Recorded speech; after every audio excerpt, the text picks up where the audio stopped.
Today I'm going to try mounting my GoPro Hero 4 to my car using a suction mount and the FeiyuTech WG gimbal. To start off, here's some of the footage recorded on the GoPro Hero 4 Black mounted on the car in 4 different positions. The camera settings used were 1080p at 60 frames per second in wide mode. So this here is the suction mount that I got on AliExpress.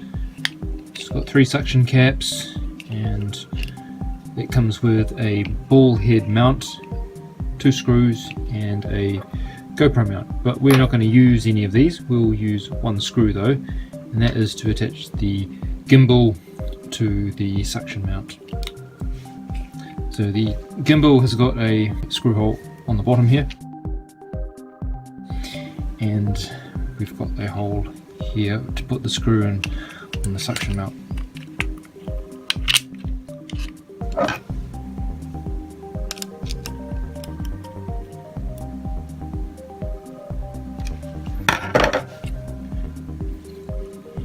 Now this is fixed pretty sturdily. Before attaching the suction mount to the car, it's very important to make sure that the surfaces are clean. This is my first time mounting my gear on the outside of a car, and so I'm a little bit nervous about putting it at risk like this. So I've got a second suction mount that I got on AliExpress, and I'm using that to tether the first suction mount just in case it comes free. I'm enabling Wi-Fi on the GoPro so that I can control the camera from inside the car using the capture app on my phone. I've also got a special suction mount attached to the inside of the windscreen to help with that. To control the gimbal, I can use this remote. For the first test, I've mounted the GoPro to the roof of the car.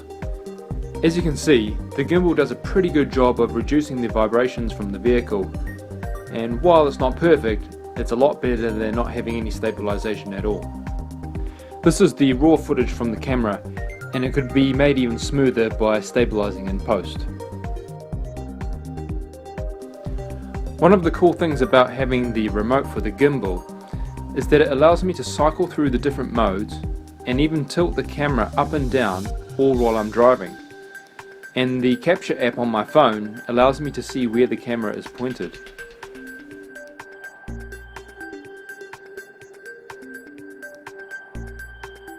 After several minutes of driving, I was pretty happy so far with the suction mount as it had remained attached to the car. For the second test, I moved the suction mount to the bonnet and had it facing forward.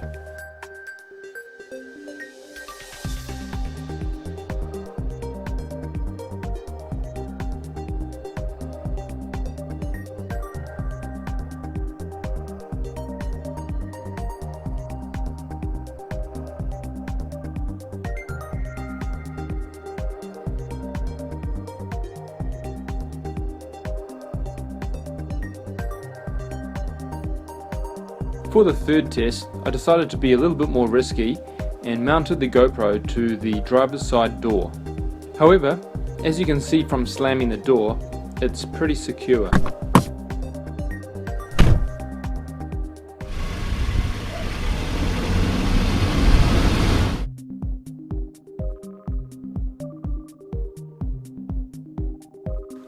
Both suction mounts did a very good job of staying attached to the door. Comparing the two, I prefer the suction mount that I used for the gimbal and GoPro because it feels very secure and is also easy to attach and detach from surfaces. On the other hand, the suction mount that I used as a tether requires quite a lot of force to push the levers, and that hurts your fingers, and it also means that if you push too hard you could actually make a dent in the body of the car.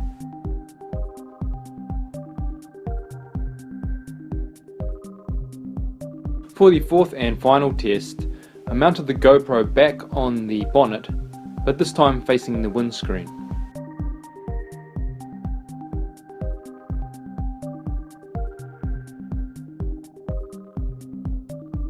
The next step would be to test the suction mount at faster speeds.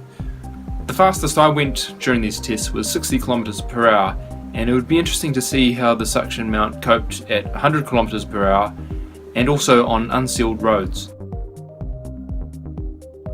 I hope you found this video useful. If you did, please press the like button, post any comments or questions below and I will do my best to respond. I'll also put links to the 2 suction mounts and the gimbal in the description so that you can check them out yourself.